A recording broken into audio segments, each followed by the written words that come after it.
आइए हनुमंत बिराजिए,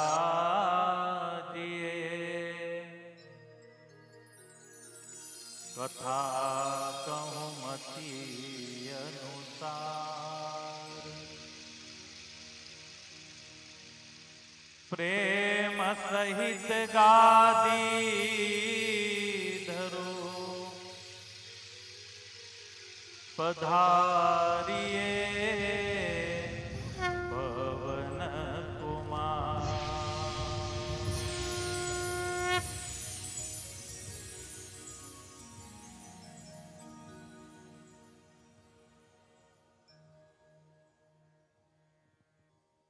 सुंदर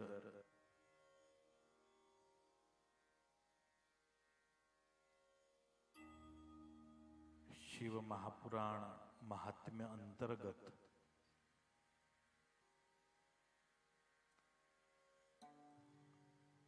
બિંદુગ અને ચુંચુલાની કથા.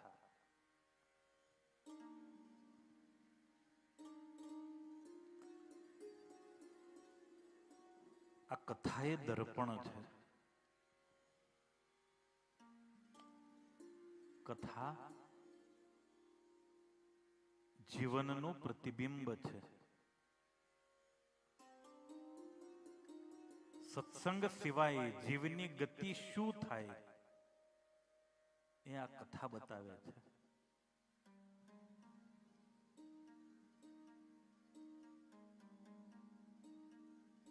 સત્સંગ સત્સંગ સત્સંગ વર્ષોથી આપણે સાંભળીએ છીએ, પણ આ શબ્દમાં શક્તિ શું છે, તાકાત શું છે?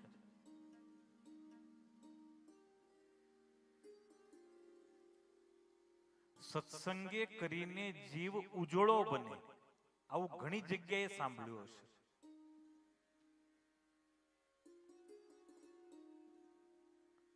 ક્યારેય પોતાના જીવનમાં જોયું એ કે આપણને સત્સંગમાં કેટલો બેનિફિટ છે, કેટલો ફાયદો છે?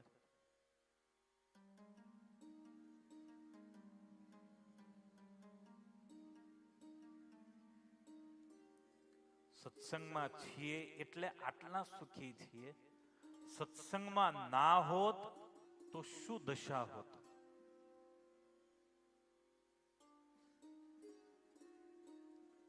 આ તો સારું ગામ છે, સારા લોકોની વચ્ચે રહો છો, સારા મા બાપને ત્યાં જન્મ છે, સારા મિત્રો છે, પરિણામે તમે હેપી છો.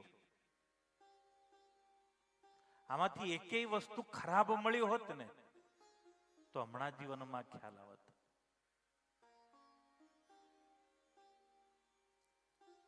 સાંજ પડતા જ પગ દારૂની દુકાન તરફ જતા હોય છે. અહીંયા મળે છે વિજયભાઈ? મળે છે? જો લાઈવ થાય છે.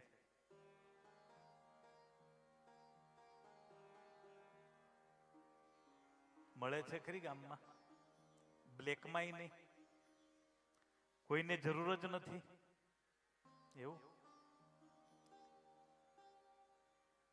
ડીજે બીજે વાગે ત્યારે ત્યારે ખરું, તો ડીજે વાળો લઈને આવે જોડે. હા, અમેરિકાથી આવે એવું?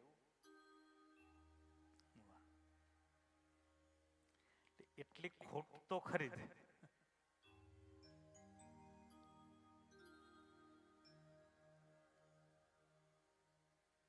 પાયમાલ થઈ ગયા લોકો, ગામોના ગામો ખલાસ થઈ ગયા આ વ્યસનોના કારણે.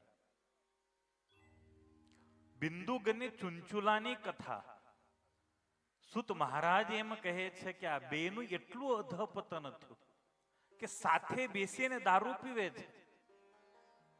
પતિ પત્નીની પ્રેમિકા, પત્ની અને પત્નીનો પ્રેમી. બોલો આ કેટલો વિચિત્ર સંસાર. આપણે કહીએ વોટ્સએપ ફેસબુક થી બગડ્યા, આ ત્યાં ક્યાં ફેસબુક હતું, ક્યાં વોટ્સએપ હતું?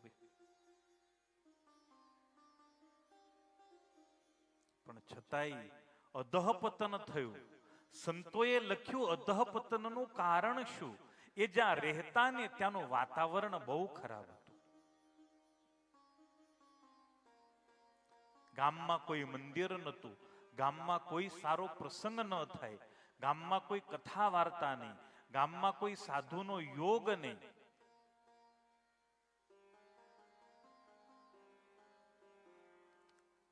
ક્યારેય સાધુના દર્શન નહીં. પરિણામે આ પરિસ્થિતિ થાય.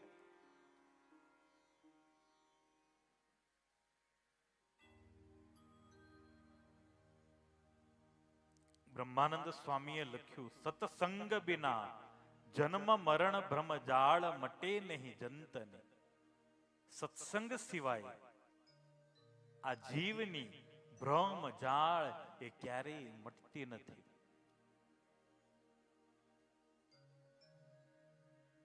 ચુંચુલાએ જ્યારે શિવ મહાપુરાણની અંદર સાંભળ્યું છે કે ઓહો આટલી બધી વેદના યમલોકની અંદર આપવામાં આવે છે, લોઢાના તપાવેલા થાંભલાને બાત ભરાવવામાં આવે છે,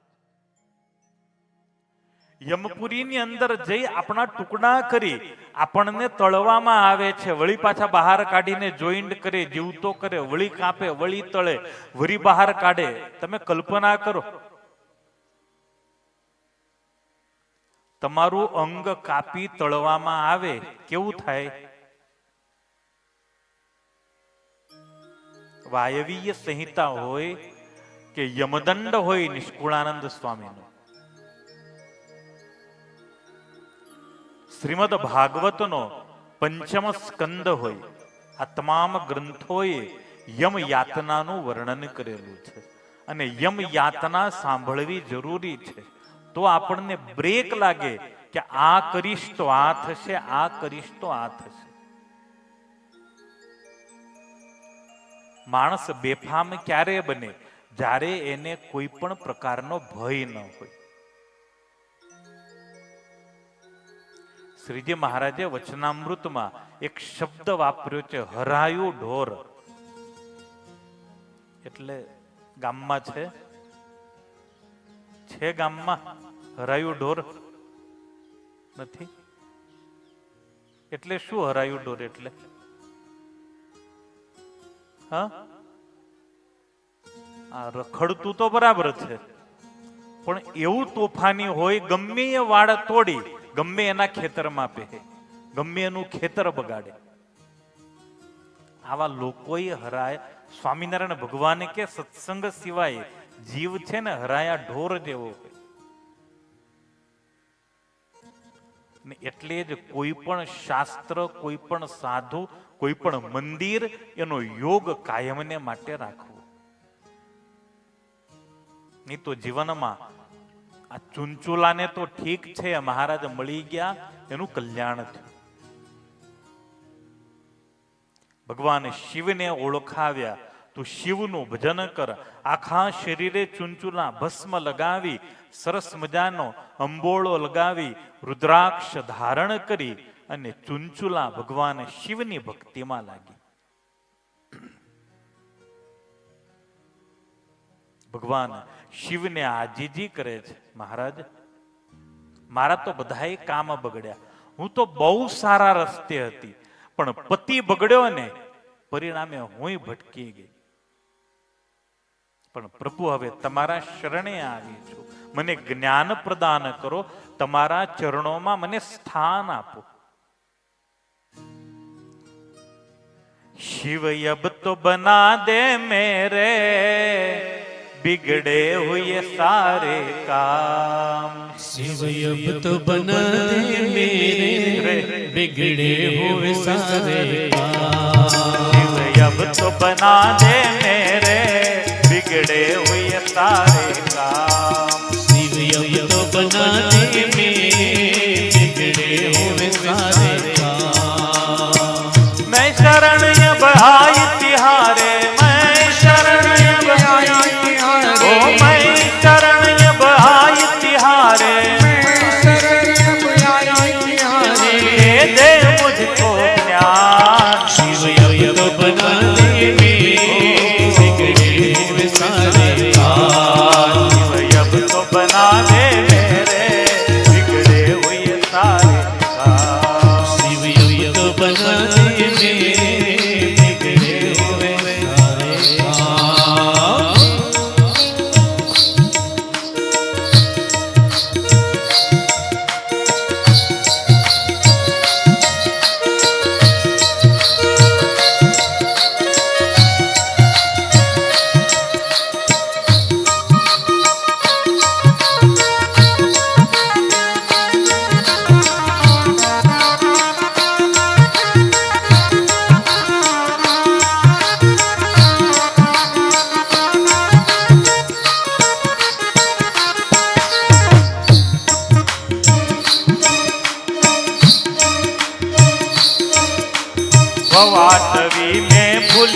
पड़ी थी, राह भूल कर भटक गई थी। भवाटवी में भूली पड़ी थी, राह भूल कर भटक गई थी। भवाटवी में भूली पड़ी थी, राह भूल कर भटक गई थी। भवाटवी में भूली पड़ी थी, राह भूल कर भटक गई थी। कोई न था प्रभु मुझे सहारा, कोई न था प्रभु मुझे सहारा। पाप की नगरी में डूब गई थी, पाप की नगरी में डूब गई थी। तू ही बिगाड़े तू ही संवारे, तू ही बिगाड़े तू ही ओ तू ही बिगाड़े तू ही संवारे, तू ही बिगाड़े तू ही संवारे। जग के सारे का शिवयज्ञ तो बना दे, शिवयज्ञ तो बना दे, बिगड़े हुए सारे काम। अब तो बना दे, बिगड़े हुए सारे काम।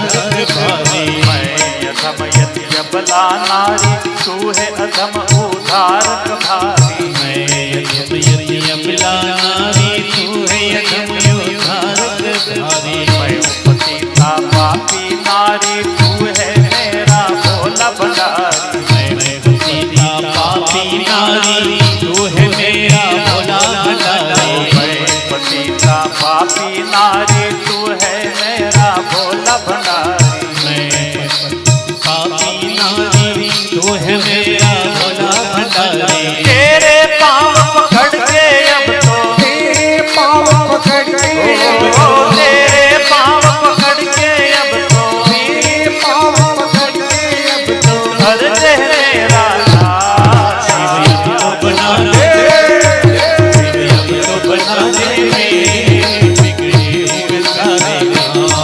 शिवयज्ञ तो बना दे मेरे बिगड़े हुए सारे काम। शिवयज्ञ तो बना दे, बिगड़े हुए सारे काम। शिवयज्ञ तो बना दे मेरे, शिवयज्ञ तो बना दे मेरे, शिवयज्ञ तो बना दे मेरे। बिगड़े हुए सारे काम। મહારાજે એને સુંદર મજાની શિવ કથા સાંભળવાની સલાહ આપી છે. દર્પણ હોય, મલિન ધૂળ ચોટી હોય અને એ ધૂળને તમે સાફ કરો તે દર્પણ શુદ્ધ બને છે. એ જ રીતે મલિન થયેલા મનને શિવ પુરાણની કથા એ સ્વચ્છ બનાવનારી છે. ચિત્ત શુદ્ધિ થાય છે. ધીરે ધીરે ધીરે આ ચુંચુલાનું જે મન છે એ ભગવાન શિવમય બન્યું છે. ભક્તિ કરે છે. ભક્તિ કરતા કરતા જ્યારે અંત સમય આવ્યો છે, આખું એ શરીર એનું દિવ્ય બન્યું છે. એને દેહ છોડ્યો ને દિવ્ય દેહ મળ્યો. આખું ગૌર વર્ણનું શરીર બન્યું છે.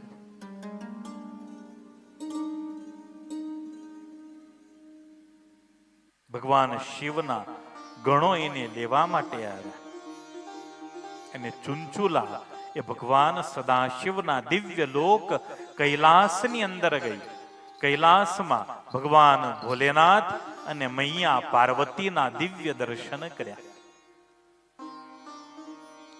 ગૌરીપતિના દર્શન થતા જ ચુંચુલાનું તમામ અજ્ઞાન નાશ થયું. કૈલાસની અંદર ચુંચુલા નિવાસ કરવા લાગી. આ શિવ પુરાણનો મહિમા. કેટલી ભયંકર પાપી પણ શિવ પુરાણના શ્રવણે કરી અને શિવત્વને પામી ભગવાન સદાશિવના સાનિધ્યને એ પામી છે. એટલું જ નહીં, કૈલાસની અંદર મૈયા પાર્વતીની સાથે ચુંચુલાને એટલું હેત થયું કે પાર્વતીની સખી બેનપણી થઈ અને ચુંચુલા રહેવા લાગી.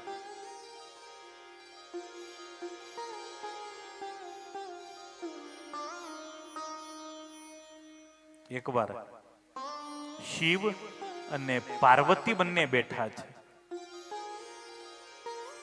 ચુંચુલાએ જોયા શિવ પાર્વતી એટલા મસ્તીમાં, પોતાની મસ્તીમાં બેઠા છે. દંપતી છે બે, એમનું ખુદનું ઘર છે પોતાનું, ત્યાં કોઈ પાબંદી ન હોય, પણ એમને ખુશખુશાલ બેસેલા જોઈ અને કૈલાસમાં ચુંચુલાને પોતાના પતિની યાદ આવી છે. હૃદય ગમગીન થયું. ગમે તેવો હતો પણ મારો પતિ હતો બિંદુ. મનમાં થયું કે હું તો અહીંયા મોજ કરું છું, પણ મારો પતિ કઈ હાલતમાં હશે, કઈ જગ્યાએ હશે, એની ગતિ તો નહીં જ થઈ હોય. એ ભયંકર પાપી હતો.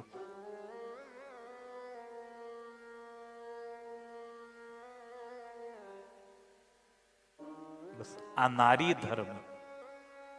બોલો, ત્યાં બેઠા બેઠા એને એના પતિની ચિંતા છે. હવે ખ્યાલ આવ્યો, લગ્નના છેલ્લા ફેરામાં એને કેમ આગળ કરવામાં આવે છે? મોક્ષનો ફેરો છે. પતિને હાથ પકડી અને ભગવાન સુધી લઈ જવાની જવાબદારી બહેનોની છે.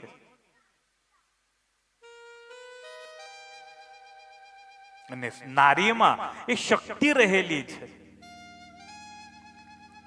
એ માથું પછાડશે, કરગરશે, ભગવાનને ની સામે રડશે, એ આજીજી કરશે, ગમે એમ કરી ભગવાનને મનાવશે.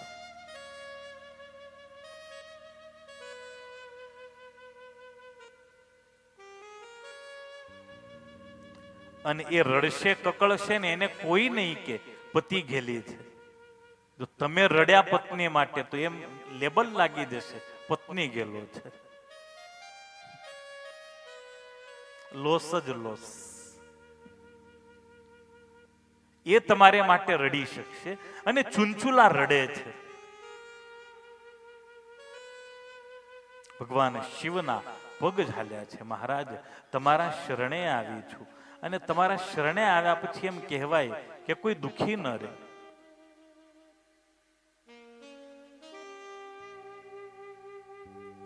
અધમ ઓધારક શરણાગત પાલક, નાથ રટુ તેરો નાઉ રે, તેરે દ્વાર पर्यो गुण गाओ रे, अखिल लोकपति परम पुरुष तुम को गाई रिझाओ रे, तुम बिना तुम मोये और दैयो, यही मौज मैं पाऊं रे। भगवान शिवना पग झाली અને ચુંચુલા રડી છે, મહારાજ હું તો અહીંયા મજામાં છું, પણ મને ખ્યાલ નહીં મારો પતિ કઈ સ્થિતિમાં છે. પ્રભુ એટલી કૃપા કરો, બસ મારા પતિને અહીંયા લઈ આવો. આ ભારતની આદર્શ નારી. બાકી ત્યાં એને શું પડેલી હતી, ગમે ત્યાં હોય, એને કોઈ લેવા દેવા હતું? ભગવાન શિવજીએ આંખ બંધ કરી. ભગવાન શિવ બોલ્યા કે હે સુંદરી, હે ચુંચુલા, તારો પતિ કલ્યાણને લાયક નથી. બિંદુક 1000 વર્ષ સુધી રૌરવ નરકમાં રહ્યો. રૌરવ નરકમાંથી છૂટી અને પિશાચનો દેહ મળ્યો. અત્યારે પિશાચના દેહમાં વિંધ્યાચલ પર્વત ઉપર નિવાસ કરે છે. કેવો પાપી હશે! હે ચુંચુલા, એ એટલો દુખી છે, એટલો ભૂખ્યો છે, એને ક્યાંય ખાવાનું મળતું નથી, એને પાણી પીવું છે, એને કોઈ પાણી પાતું નથી, ફક્ત પવનનો આહાર કરીને એ જીવી રહ્યો છે. અને પતિના દુઃખ સાંભળી ચુંચુલાની આંખમાં આંસુ આવી ગયા. ઓહો, મારો પતિ આટલો દુઃખી! બોલે રોજ મારઝૂડ કરતો આને, પણ છતાંય એના હૃદયમાં એમ છે, ગમે તેવો હોય તોય મારો પતિ હતો. ભલે અમારે મનમેળ નતો એ વાત અલગ છે, પણ એને તારવો, એનું કલ્યાણ કરવું એ મારી ફરજ છે.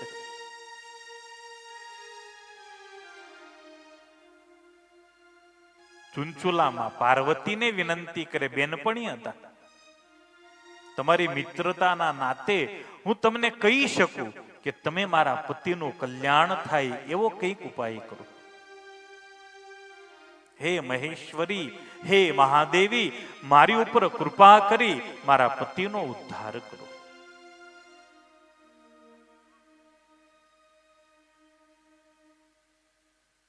પાર્વતી માતાએ ગંધર્વરાજ તુંબરુને બોલાવ્યા.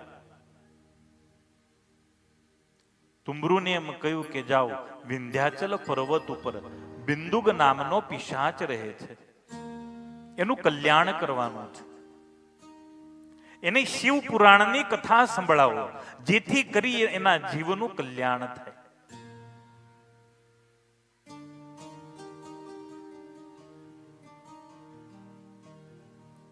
તુંબરુ આવ્યા છે.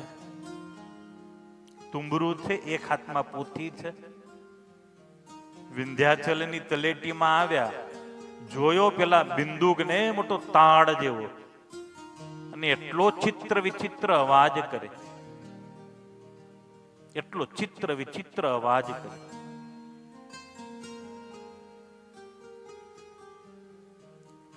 તુંબરુએ કહ્યું, અહીંયા બેસ, હું તને શિવ કથા સંભળાવું. પેલું પિશાચ હસવા લાગ્યું. હવે આ જીવતે જીવ કથામાં નતો બેઠો, એ ભૂત થયા પછી બેહે. આ સંખ્યા જુઓ ને, પાછળની સંખ્યા ને આગળની સંખ્યા. પછી મારે જ આવવું પડશે ભાઈ, પોથી લઈને અમે બધા ફરીશું જોડે. પણ બહેનોને વિનંતી છે કે તમારે તમારા ઘરવાળાની હાજરી અહીંયા પૂરવી.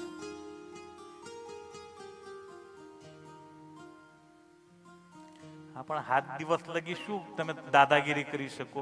કથામાં નહીં આવો તો ખાવાનું નહીં આપો, એ તો પંગતમાં જમી આવવાનો છે. હા,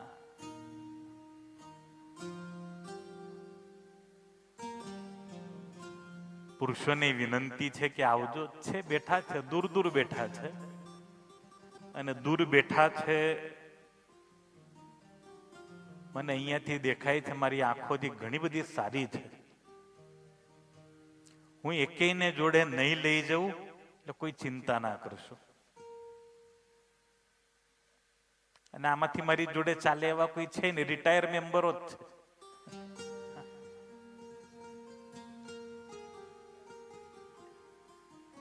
ચાલે એવા છે ને તમે અમારી જોડે આવવા ના દો. એ નથી ચાલે એવા એને મોકલો. જાઓ દાદા મંદિરે, સ્વામી આવ્યા છે. દાદાને સંભળાતું ના હોય. અમે કહીએ કંઠી ને દાદો સમજે ચમચી, પતિ વાત, પૂરું.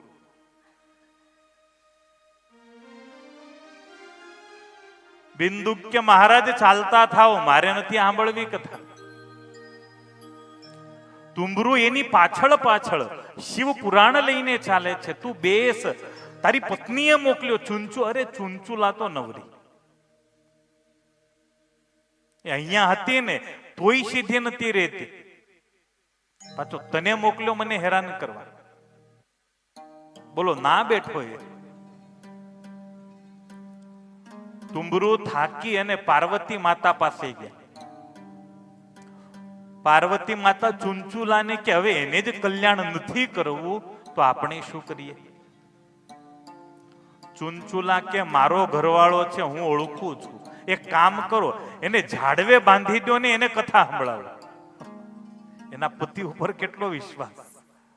આ સીધી રીતે નહીં બેહે મહારાજ, એને ઝાડવે બાંધો અને પછી એને શિવપુરાણની કથા સંભળાવો.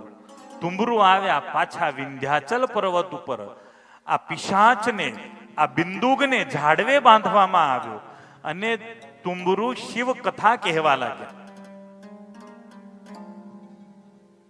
હવે ઝાડવે બાંધ્યો છે, બૂમા બૂમ કરે છે અને એક બાજુ તુંબરું શિવ કથા કહે છે. પેલો 2 દિવસ બૂમ પાડી પાડી પાડીને થાક્યો. પછી ધીરે ધીરે ધીરે શિવ કથા એના કાનની અંદર જવા લાગી અને એ શિવ કથા ધીરે ધીરે ધીરે એને અસર કરવા લાગી. હમણાં જ પૂજ્ય ગોપી સ્વામીએ બહુ સરસ વાત કરી, ટોપલાની વાત. ટોપલું ગંદુ હતું પણ વારે વારે પાણીમાં બોળ્યું તો એ ચોખ્ખું થયું. એમ ત્રીજા દિવસે શિવ પુરાણની કથાએ અસર કરી. પછી બિંદુક મન દઈને સાંભળવા લાગ્યો અને 7મા દિવસે ચમત્કાર થયો. પિશાચનો દેહ છૂટ્યો, સુંદર શિવના ગણનો દેહ મળ્યો અને તુંબરોની સાથે ભગવાન શિવના લોક કૈલાસને આ બિંદુક પામ્યો છે. પતિ અને પત્ની બંને બહુ જ આનંદપૂર્વક કૈલાસમાં રહેવા લાગ્યા. ભગવાન શિવજીએ બિંદુકને પોતાના ગણની અંદર સ્થાન આપ્યું.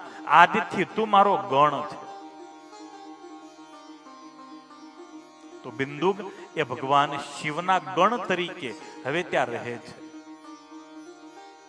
સુત મહારાજ એમ કહે છે, ય ઇદમ શૃણ્યાદ ભક્ત્યા કીર્તયેદ્વા સમાહિતઃ સભુક્ત્વા વિપુલાન ભોગાન અંતે ભક્તિમવાપ્નુયાત. જે પ્રેમથી, અતિ શ્રદ્ધાથી શિવ પુરાણનું શ્રવણ કરે છે એ જીવાત્મા આ જગતમાં સુખને પામે છે અને અંતે ભગવાનના ધામને પામે છે. વાલા ભક્તો, હવે દિવસ રહ્યા છે માત્ર 6, એટલે બહુ જ પ્રેમથી, શ્રદ્ધાથી આ કથાનું શ્રવણ કરજો. આનો એક એક શબ્દ એ તમારા માટે ગુણકારી છે. ઘણી બધી કથાઓ આમાં એવી આવશે જે કથાઓ આપણા જીવનને અડનારી, સ્પર્શ કરનારી હશે. મહાત્મ્ય અહીંયા પૂર્ણ થયું. શિવ મહાપુરાણ કથાનો શુભારંભ થયો.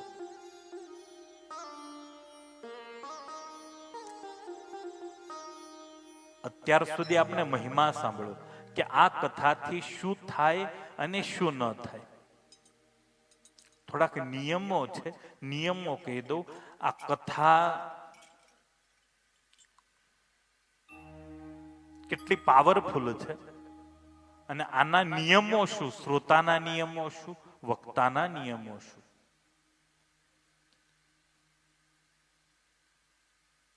હું શિવાય નમઃ બોલતો હોઉં અને મારા હોઠને તમે જુઓ ને તોય તમારા પાપ બાળી નાખે એવી અદ્ભુત આ કથા છે. કોઈ શિવાય નમઃ બોલતો હોય, એના હોઠને જુઓ ને તોય કલ્યાણ કરે એવું ભગવાન શિવનું નામ છે, જેને પંચાક્ષર મહામંત્ર કહેવામાં આવે છે. ભગવાન શિવજીની સાથે ઘણી બધી વાતો જોડાયેલી છે. રુદ્રાક્ષ બિલીપત્ર, શિવલિંગ, ભસ્મ, આ બાબતો ભગવાન શિવની સાથે જોડાયેલી છે.